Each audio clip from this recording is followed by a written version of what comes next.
Hello everyone, তো দেখো আজকে আমি এখানে বানাচ্ছি ছানার ডালনা। তো দেখো আমি কি করে ছানার ডালনা বানাচ্ছি সেটাই তোমাদের সাথে শেয়ার করছি।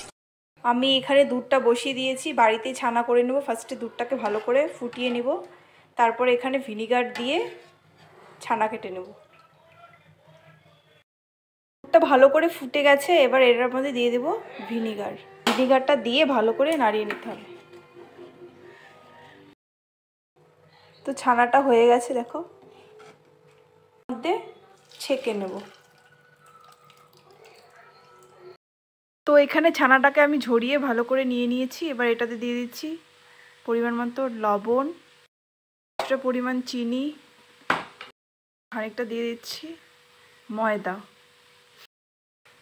এবার ভালো করে মেখে নেব। ছানাটাকে আমি ভালো করে মেখে নিয়েছি।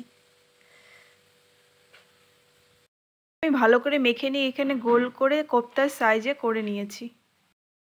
এবার কোপ্তাগুলোকে আমি হালকা করে ভেজে নেব, লাল করে ভেজে নিচ্ছি। এবার আলুটাকেও ভেজে নিচ্ছি। দিয়ে দিচ্ছি শুকনো লঙ্কা, তেজপাতা, গোটা গরম মশলা আর সাদা জিরে, আদা বাটা, জিরে গুঁড়ো, লঙ্কা গুঁড়ো, ধনে গুঁড়ো, হলুদ আর কিছুটা পরিমাণ লবণ। তো এবার এটাকে ভালো করে কষিয়ে নিতে হবে। একটু পেস্ট, মশলাটা কষানো হয়ে গেছে। এবার আলুটা দিয়ে দিচ্ছি। এবার আলুটাকে হালকা কষিয়ে নিব।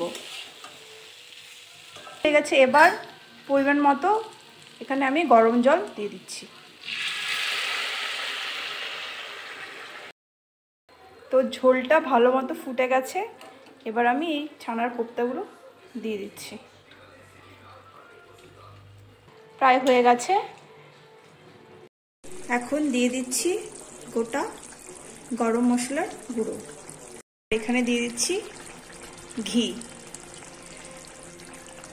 তো পুরো কমপ্লিট হয়ে গেল ছানার ডালনা।